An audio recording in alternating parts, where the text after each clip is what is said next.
You're watching Talking About Orks. In this episode of Talking About Orks, we're going to be going over the bike mob, or Warbikes.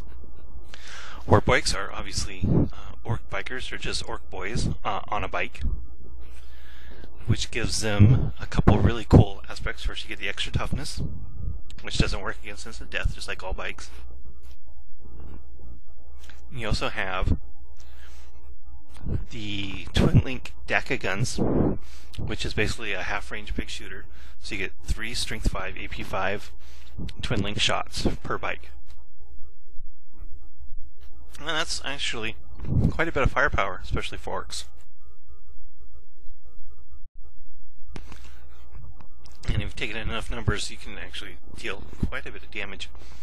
But their main rule, of course, is the exhaust cloud special rule, which means that they always get a 4+ cover save, as great as they emit great belching piles of smoke around them. So that definitely gives the Warbikes an advantage over, say, something like a Space Marine bike. So they are kind of spendy, running in at 25 points a model, and because they are spendy, you're probably not going to see a large mob, so you are going to have to deal with leadership. So I would always recommend a knob and a boss pole and a power claw if you're going to be running bikes.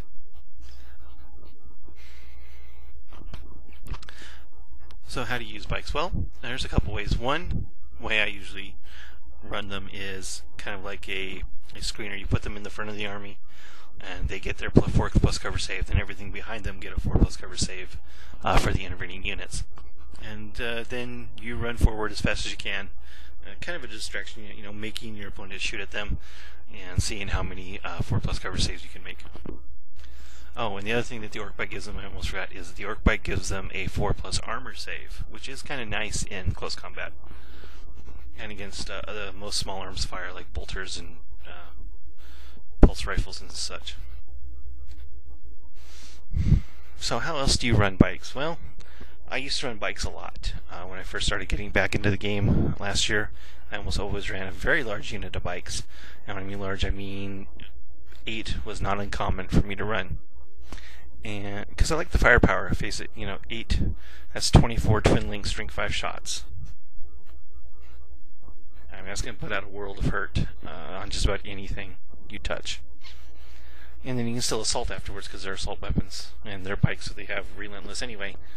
So no matter what, you can assault after shooting. But as time went on, I kind of found that they were fragile because of the low model count. And of course, you can only roll so many 4+ saves. So the number I ran dwindled and dwindled to the point now where the only time I run actual bikes is if I'm going to run a biker boss, because I will frequently still run my biker boss by himself, and if I want some ablative wounds, I'll take 3 or 4 bikes to run with the boss so that he doesn't get shot up before he starts smashing into things. That's really the only way I take bikes anymore.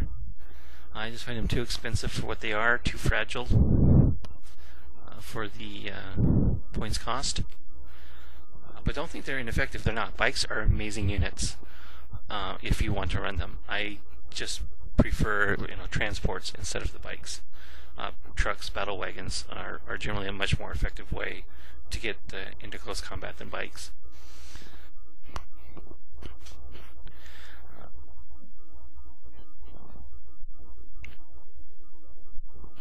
But other than that, I mean, they're still just basically orc boys, so they still have 2 base attacks, slugger chopper, so they get 4 in the charge, a strength 4.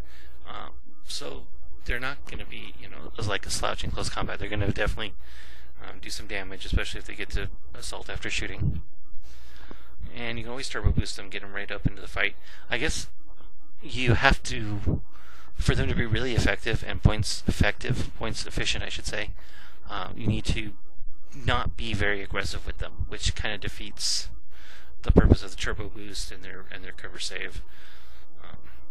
You need to try and keep them back and give them kind of like a support role where they fire and then either do a combo charge with the truck boys or take out a particularly weak support unit that your opponent has, like Devastators or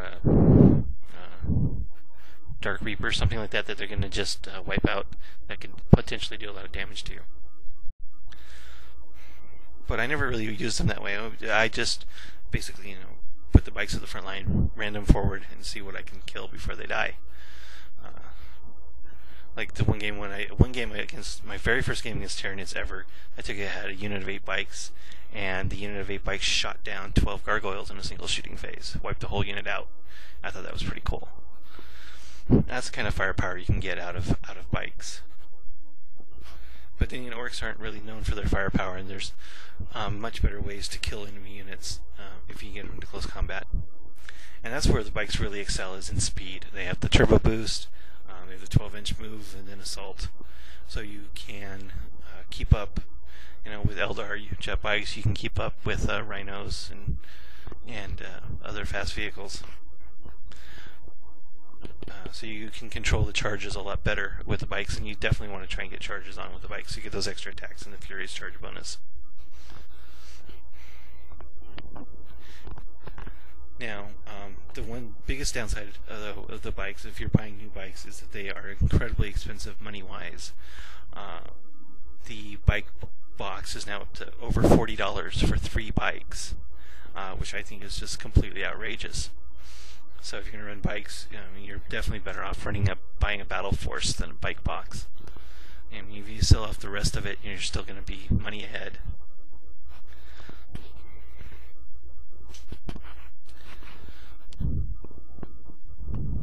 Well, there's really not much else to say about Ork bikes.